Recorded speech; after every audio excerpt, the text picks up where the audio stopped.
Hello viewers, আসসালামু আলাইকুম। আজকে নিয়ে আসলাম নতুন আরেকটি ভিডিও। আর এই ভিডিওতে আমরা দেখব আপনারা স্ক্রিনে যেই Spotify লিরিক্স ভিডিও দেখতে পারছেন, এরকম ভিডিও কিভাবে আপনারা তৈরি করে নিতে পারেন খুব সহজে। এরকম ভিডিও তৈরি করার জন্য XML ফাইল অ্যান্ড XML ফাইলটি কিভাবে কাজ করবেন A to Z আজকে এই ভিডিওতে দেখিয়ে দেব। ওকে, তো চলুন আর কথা না বাড়িয়ে আমরা ভিডিওর মূল টপিকে চলে যাই। আর হ্যাঁ, আপনি যদি আমাদের চ্যানেলে ফার্স্ট টাইম ভিজিট করে থাকেন তাহলে চ্যানেলটি সাবস্ক্রাইব করে বেল আইকনটি বাজিয়ে পাশে থাকবেন।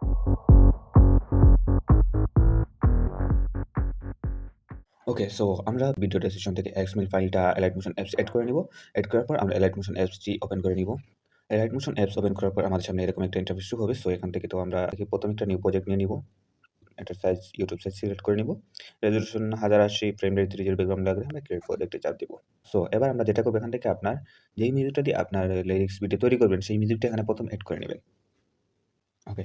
সো আমি একটা মিউজিক এড করে নিলাম। তারপরে এটা যতটুকু রাখবো মনে করেন আমি এখানে 30 সেকেন্ড এটা রাখবো। 30 সেকেন্ড রাখার পর আমি এটা কাট করে দিলাম। ওকে, সো এবার আমরা এখান থেকে যেটা করব আমাদের লিরিক্সের যে বিটমার্ক আছে সেই বিটমার্কগুলো আমরা এড করে নেব। ওকে, সো আপনারা দেখে নিবেন আপনার লিরিক্সের বিটমার্ক যতটুকু থাকবে। সো এরকম XML ফাইল এড করার পর আপনারা প্রথমে আপনাদের যে প্রজেক্ট আছে সেটাতে এরকম মিউজিক এড করে প্রথমে বিটমার্ক বসিয়ে দিবেন, ঠিক আছে? XML ফাইল এড করার পর কিন্তু একটু স্লোলি কাজ করে। এজন্য প্রথমেই আপনারা মিউজিক এড করে এই বিটমার্কগুলো বসিয়ে নেবেন। ওকে, বিটমার্ক বসানো হয়ে গেল। এবার আমরা আমাদের যেই XML ফাইল আমরা Elite Motion এ এড করেছি, আমরা সেই XML ফাইলে চলে যাব। Aztec Lyrics XML এটা লেখা আছে। সো এটা আপনারা Elite Motion এড করার পর এরকম দেখাবে। সো এটার উপরে আমরা ক্লিক করব। এবার এখান থেকে আমরা যেটা করব এখান থেকে তারপরে এখান থেকে সিলেক্ট অল লেয়ার, তারপরে আবার এই অপশনে চাপ দিব। এবার এখানে কপি লেয়ার, তারপরে এখান থেকে ব্যাক হবো। আমাদের নিউ প্রজেক্টে চলে আসবো। এবার এখানে আমরা এই অপশনে আবার চাপ দিব। তারপরে এবার পেস্ট 11 লেয়ার। ওকে, সো একে পেস্ট করার পর এরকম দেখাবে, ঠিক আছে? সো এখান থেকে একদম নিচে যে একটা লেয়ার আছে দেখতে পাচ্ছেন EF। সো এটাকে আমরা কোনো কিছু করব না, এটা যেরকম আছে এরকম থাকবে, ঠিক আছে? এখান থেকে এটাকে আমরা কিছু করব না। প্রথমে আমরা এখান থেকে ব্যাকগ্রাউন্ডের যে ইমেজটা আছে, আপনি যে মিউজিকটার ব্যাকগ্রাউন্ড ইমেজ লাগাবেন সেই ইমেজটা চেঞ্জ করে নেবেন। সো এখান থেকে আমরা এই যে একটা দেখতে পাচ্ছেন ব্যাকগ্রাউন্ড ইমেজ একদম নিচে লেখা, এই যে একটা ব্যাকগ্রাউন্ড ইমেজ। তো আমরা ইমেজটার উপরে চাপ দিব। তারপরে কালার অ্যান্ড ফিলে চাপ দিব। এবার এখান থেকে আমরা এই জায়গাতে এই অপশন এখানে চাপ দিব। তারপরে এখান থেকে আমরা একটা ব্যাকগ্রাউন্ড ইমেজ নিয়ে নিব। ওকে, সো আমি এই ইমেজটা নিয়ে নিলাম। তারপরে আমরা এখান থেকে আবার এই প্লাস আইকনে চাপ দিব। ওকে, সো ব্যাকগ্রাউন্ড দেখতে পাচ্ছেন আমার এই ইমেজটা কিন্তু এড হয়ে গেছে, ঠিক আছে? ওকে, এবার এখান থেকে দেখতে পাচ্ছেন এই যে আরো ২ টি লেয়ার ব্ল্যাক ওভারলি, তারপরে হোয়াইট সাইডও বর্ডার। সো এগুলাকে আমরা কোনো কিছু করব না, ঠিক আছে? এগুলো যেরকম আছে এরকম থাকবে। এরপরে ওই যে দেখতে পাচ্ছেন আরেকটা আছে এই যে মিউজিকের যেটা এটা বানানো। সো এটা ওপেন করবেন না। এটা ওপেন করলে পরবর্তীতে ডিস্টার্ব করতে পারে, ঠিক আছে? ওকে, যেরকম আছে সেরকমই থাকবে। তারপরে এই যে আরেকটা আছে এই যে মিউজিকের টান, এটা ওপেন করবেন না। এটাই এরকম থাকবে। তারপর এখানে আপনার এই যে সং নাম, মনে করেন আপনি যেই গানের নাম লিখতে যাচ্ছেন, সেই গানের নামটাই সাইফ জোহান। মনে করেন কিছু মানুষ মরে যায় 25-এ, এটার সিঙ্গার হয়তো সাইফ জোহান। সো এই সাইফ জোহানের নামটা আমরা এখানে লিখেছি, ঠিক আছে? তো এখানে আমি নিচে লিখে দিয়েছি সবকিছু। না, এখানে এই যে সিঙ্গার নাম আর নিচে সং নাম, ঠিক আছে? সং নামটা 2 লাইনে লেখা আছে এখানে আমার এখানে, ঠিক আছে? তো আপনারা এগুলোর উপরে চাপ দিবেন। চাপ দিয়ে এখান থেকে এডিট টেক্সটে ক্লিক করে আপনার পছন্দ মতো আপনি যেটা লিখতে চান, আপনার যেই নামটা লিখতে চান সেটা লিখে নেবেন। ওকে? ওকে। সো তারপরে আমরা যেটা করব এই যে একটা ইমেজ দেখতে পাচ্ছেন, আমরা এই ইমেজটা চেঞ্জ করে নিব। এই ইমেজটাকে আমরা চেঞ্জ করে নিব। তো এর জন্য এই ইমেজটা হলো এটা। তো এটার উপরে চাপ দিব। তারপরে ব্যাকগ্রাউন্ডের ইমেজ যেরকম চেঞ্জ করছি ঠিক একই রকমই আমরা এটাকেও করব। ঠিক আছে? তারপরে আমরা এই অপশনে চাপ দিলাম। এবার এখান থেকে একটা ইমেজ চেঞ্জ করে নিব। আমি এটা করে নিতেছি, লাগিয়ে নিতেছি। ওকে। দেখতে পাচ্ছেন আপনারা? এটা আমি লাগিয়ে নিলাম এরকমভাবে। সো এরকমভাবে আপনিও ইমেজটা চেঞ্জ করে নেবেন। ওকে? তারপরে এখানে টেক্সট। টেক্সটে যেটা আছে এই যে দেখতে পাচ্ছেন এটা টেক্সট লেয়ার। সো আমরা এটার উপরে চাপ দিব।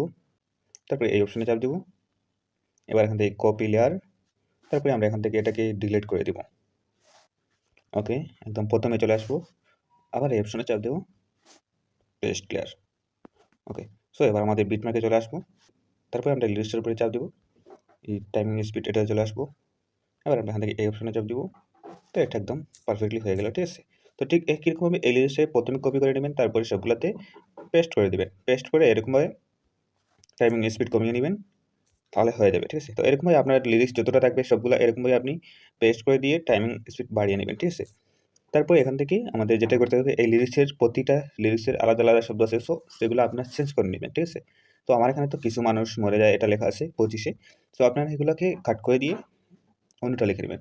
তো এর জন্য আমরা এই টেক্সটের উপরে চাপ দিব। তারপরে এডিট টেক্সটে চলে আসবো। এবার এখান থেকে এটাকে কাট করে দিয়ে আপনার ১ম লিরিক্স যেটা থাকবে এটা লিখবেন। তারপরে দ্বিতীয়টা তো আপনার যেটা থাকবে সেটা লিখবেন। ওকে। সো এবার আমরা যেটা করতে হবে, একদম ভিডিও লাস্টে চলে আসবো। ওকে। সো এবারে দেখতে পাচ্ছেন এখানে যে আমাদের লেয়ারগুলো আছে, এগুলো কিন্তু আমাদের পুরো মিউজিকের একদম লাস্ট পর্যন্ত আসছে না। সো এর জন্য আমরা যেটা করব, এখান থেকে আমরা সবগুলাকে সিলেক্ট করে নিব প্রথমে। এই ইমেজটাকে আমি প্রথমে সিলেক্ট করতেছি। তারপরে এখন সিঙ্গার নাম, সং নাম এগুলাকেও আমরা এরকমভাবে সিলেক্ট করে নিব। তারপরে এই যেটা আছে, এটা হলো এই টার্ন যেটা আছে মিউজিকের টাইমিং নিয়েও। সো এটা দেখতে পাচ্ছেন, এই যে দেখেন এটা সিলেক্ট হয়েছে, বুঝছে? এখানে বুঝতে পারছেন? এখানে সিলেক্ট হয়ে যাচ্ছে, দেখছেন? তো আমরা এটা সিলেক্ট করব না, হ্যাঁ? ওকে। এটা রেখে দিব। তারপরে আমরা এর নিচেরটাকে করে নিব। এটা হলো কি এটা, ঠিক আছে? তারপরে এর নিচে আরো ২ টা আছে ব্ল্যাক ওভারলি যেগুলা, এগুলাকে করে নিব। এরপর নিচে আউটডোটাকেও করে নিব একই রকমভাবে। তারপরে ভিডিও লাস্টে চলে আসবো। এবার আমরা এই অপশনে চাপ দিব। তো সবকিছু লাস্ট পর্যন্ত চলে আসলো, ঠিক আছে? এবার আমরা এটার উপরে চাপ দিব। এটাকে আমরা পুরোপুরি আনবো টাইমিং স্পিড করে, ঠিক আছে? তো আমরা এই ঘড়ির মতো আইকনে ক্লিক করব। তারপরে আমরা এই অপশনে চাপ দিব। সো এটা একদম লাস্ট পর্যন্ত চলে আসলো। সো আমাদের সবকিছু এরকমভাবে রেডি হওয়ার পর এবার আমরা যেটা করব, আমাদের টেক্সট সবকিছু যদি রেডি হয়ে যায়, তারপর আমরা যেটা করব, এই অপশনে আবার চাপ দিব। তারপরে সিলেক্ট অল লেয়ার। এবার এখান থেকে হোয়াইট সাইডেও যে একটা বর্ডার দেখতে পাচ্ছেন লেখা, সো আমরা এটাকে আনটিক করে নিব। এটা থেকে নিচে যা কিছু আছে সবকিছু আমরা আনটিক করে নেব। আনটিক করে নিয়ে আমরা এই গ্রুপ অপশনে চাপ দিব। ওকে, এখানে গ্রুপ ক্লিয়ার হয়ে গেল। এবার আমরা যেটা করবো, এখান থেকে একদম নিচে এই যে ইএফ লেখা দেখতে পাচ্ছেন, এটার উপরে ক্লিক করব। তারপরে ইফেক্টে চলে আসবো। এবার আমরা এই 3 ডটে চাপ দেব, কপি ইফেক্ট। ওকে, তারপরে এখান থেকে বের করব। আমরা এই যে গ্রুপ লেয়ার যেটা বানিয়েছি এটার উপরে চাপ দেব। তারপরে ইফেক্টের উপরে ক্লিক করব। তারপর এখান থেকে এই 3 ডটে চাপ দেব, এখানে পেস্ট ইফেক্ট। ওকে, তারপরে ব্যাক হয়ে চলে আসবো। তারপর এবার আমরা যেটা করবো, এই যে ব্যাকগ্রাউন্ড ইমেজ যেটা আছে এটার উপরে ক্লিক করব। এটাকে ইফেক্টে চলে আসবো। তারপরে এটা এখানে 3 ডটে চাপ দিব। তারপর পেস্ট ইফেক্ট।